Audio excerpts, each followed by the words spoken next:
Olá, seja muito bem-vinda, muito bem-vindo a mais um vídeo do canal Aroma com Terapia.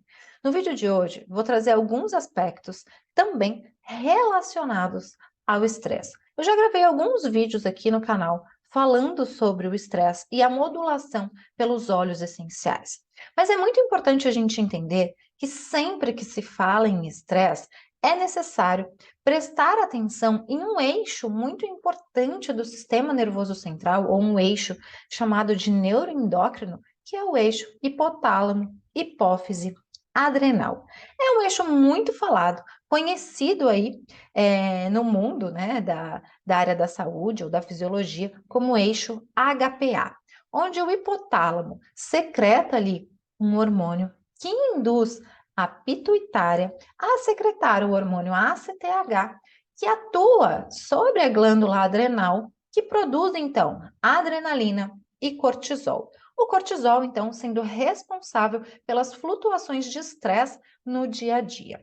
Além disso, é muito importante aqui a gente lembrar que, além da importância desse eixo funcionar de maneira correta, a gente precisa prestar muita atenção em uma coisa que não é muito dita, mas que faz toda a diferença na modulação do estresse. Por quê? O eixo HPA, ele funciona sobre a supervisão de estruturas do sistema límbico. O que isso quer dizer? Quer dizer que a modulação do cortisol, ela está sim muito relacionada com essa região do sistema nervoso central, chamada de sistema límbico, que é aquela região famosa responsável pelas nossas emoções, responsável pelas nossas memórias e responsáveis pelo foco, pela atenção e pela forma como eu aprendo as coisas no dia a dia. Portanto, se o eixo responsável pela secreção de cortisol é modulado, então, por estruturas do sistema límbico que estão relacionadas com atenção, foco, aprendizado e emoções, quer dizer, então, que o aumento de estresse atrapalha tudo isso e que a falta também de um estresse positivo também atrapalha tudo isso. Pois é, a amígdala cerebral, o córtex pré-frontal e o hipocampo são estruturas muito importantes no controle do eixo hipotálamo, hipófise adrenal. E são elas que trazem características positivas na modulação desse eixo ou negativas na modulação desse eixo. A amígdala cerebral é ali uma parte do sistema límbico muito importante. Ela é quem recebe as informações sensoriais do ambiente. É ela que te traz o primeiro estímulo, o primeiro impulso de como agir frente a essas reações. Já o córtex pré-frontal é aquele que traz a racionalidade para aquilo que você está fazendo. E o hipocampo é quem coordena memória, aprendizado e também está vinculado com questões emocionais. Portanto, todas essas variações ou flutuações que acontecem sobre atenção, foco, emoção, então seja ela felicidade, raiva, apatia, impulsividade, estão relacionadas com a modulação deste eixo e a liberação de cortisol. Sempre a liberação de cortisol é negativa e modula o estresse? Não. A liberação de cortisol é muito importante para a realização de várias atividades do dia a dia. O cortisol sendo liberado de maneira adequada, por exemplo, pela manhã, te traz motivação, te traz mais foco, mais atenção, por exemplo, para realizar atividades escolares. Então, crianças que têm uma modulação importante do sono, que dormem muito bem, apresentam níveis de cortisol pela manhã mais elevados, o que traz ali melhor foco, melhor atenção e melhor ali modulação de aspectos emocionais frente a desafios que ela apresenta, por exemplo, no ambiente escolar.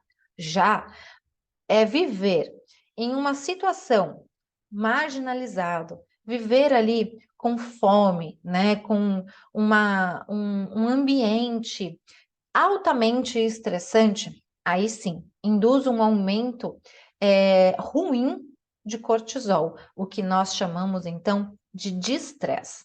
O distress, então, traz características ruins para esse aumento de cortisol. O cortisol, quando liberado, né, no sistema nervoso central, ele modula receptores de glutamato. O glutamato, ele é o principal neurotransmissor excitatório do sistema nervoso central. E a correlação entre a liberação de cortisol e a modulação de receptores de glutamato está relacionada com o excesso dessa modulação, com o excesso de glutamato que se liga nesses receptores e com o excesso de entrada de cálcio dentro do neurônio. O que caracteriza o que nós chamamos de citotoxicidade. E isso não é bom.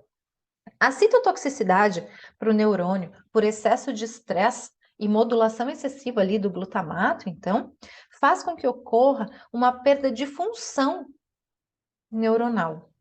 E se eu tenho uma perda de função neuronal, uma das principais é a atrofia axônica. E isso quer dizer que eu reduzo a liberação de neurotransmissores. Reduzindo essa liberação de neurotransmissores, eu dificulto ou ali inibo a comunicação de um neurônio com o outro, trazendo ali características do estresse, como por exemplo, esquecimento, confusão mental, dificuldade de raciocínio lógico. Por quê? Porque eu não tenho ali neurotransmissores sendo liberados da maneira adequada. Ou neurotransmissores ou neurônios que tiveram ali problemas ou tão disfuncionais nesse processo. Além disso, neurônios que não liberam neurotransmissores também não produzem neurotrofinas. As neurotrofinas, elas são muito importantes dentro do sistema nervoso central para aspectos de neuroproteção e neuroplasticidade. Então, se eu tenho diminuição da liberação de neurotransmissores e diminuição na produção e liberação de neurotrofinas, eu começo a trazer um aspecto completamente disfuncional para o meu sistema nervoso central. E isso traz características muito severas, fisiológicas, do aspecto desse estresse, ou do que chamamos, de distress, esse estresse ruim. Então, falta de memória, falta de vontade, dificuldade de prestar atenção, fog mental, ou aquela cabeça que fica extremamente pesada, dificuldade de sono, e estão, então, diretamente vinculadas a este processo de aumento de cortisol, aumento de glutamato e disfunção das capacidades cognitivas. E aí, o que a gente pode trazer de importante sobre isso? Pessoas, crianças, adolescentes, também adultos, que vivem em condições estressantes, passam a ter dificuldade do que nós chamamos de flexibilidade cognitivo-emocional. A flexibilidade cognitivo-emocional é uma das coisas mais importantes para que a gente possa lidar para as condições do nosso dia a dia. Se eu não tenho flexibilidade cognitivo-emocional, eu não consigo lidar com uma tarefa que não deu tão certo, mas, bom, se eu mexer aqui, se eu mudar ali, eu consigo resolver. Eu não consigo resolver, porque eu não consigo recalcular esse caminho, traçar uma estratégia para melhorar isso que eu fiz. Eu não consigo também planejar as minhas atividades. Eu não consigo também cumprir uma atividade até o final ou entregar aquelas atividades dentro de um prazo pré-estabelecido, porque eu estou sempre cansada, porque eu estou com dificuldade de pensar. E isso vai trazendo, então, prejuízo, tanto para a parte emocional, como para a parte comportamental e social do indivíduo. Por isso, trabalhar a flexibilidade cognitiva emocional, reduzindo, então, esses aspectos estressores, é muito importante para a manutenção da saúde mental. E claro, quem cuida desses aspectos, que nós chamamos ali de flexibilidade cognitiva emocional, e está muito relacionado com o que damos o nome dentro da fisiologia de funções executivas, que é executar as funções do dia a dia de maneira correta, ordenada e saber lidar com os imprevistos que acontecem é o córtex pré-frontal. E o córtex pré-frontal, lembrem, modula o hipotálamo, hipófise e a adrenal, aumentando ou reduzindo a liberação de cortisol. Além disso, ele também sofre a atuação da amígdala cerebral e do hipocampo.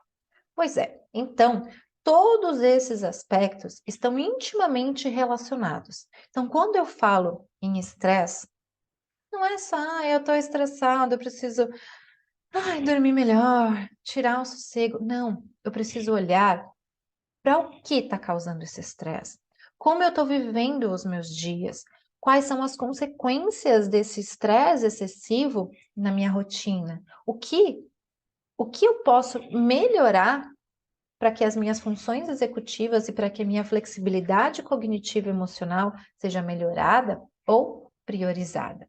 Pois é, e aqui nós podemos sim trabalhar com óleos essenciais que modulem tanto a ação do eixo HPA, como outras funções da amígdala, do córtex pré-frontal e do hipocampo.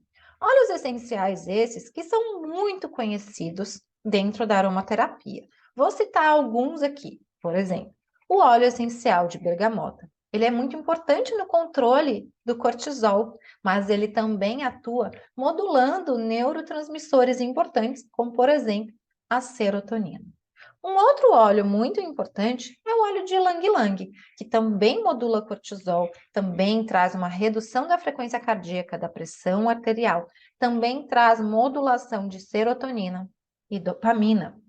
Além disso, existem óleos que estimulam o córtex pré-frontal a trabalhar de uma maneira mais positiva, trazendo então uma resposta positiva para esse eixo. Então, óleos ricos, por exemplo, em limoneno, têm um aspecto de reduzir essa excitabilidade do glutamato no sistema nervoso central, reduzindo então os aspectos relacionados ao estresse, mas também modulam de maneira positiva o eixo, modulam de maneira positiva, desculpa, o córtex pré-frontal, trazendo ali um aumento na liberação, por exemplo, de acetilcolina no córtex pré-frontal e numa região do hipocampo, melhorando aspectos como a atenção, o foco e o aprendizado.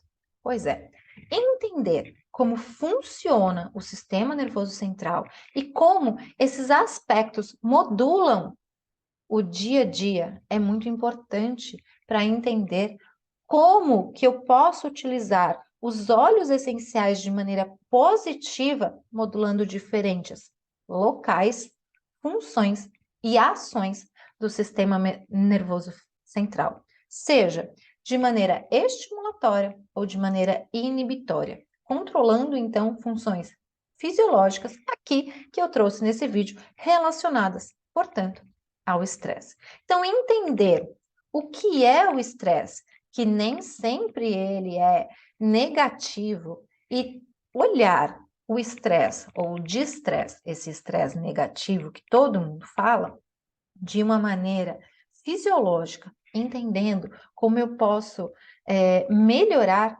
esses aspectos, faz toda a diferença quando eu vou escolher um óleo essencial.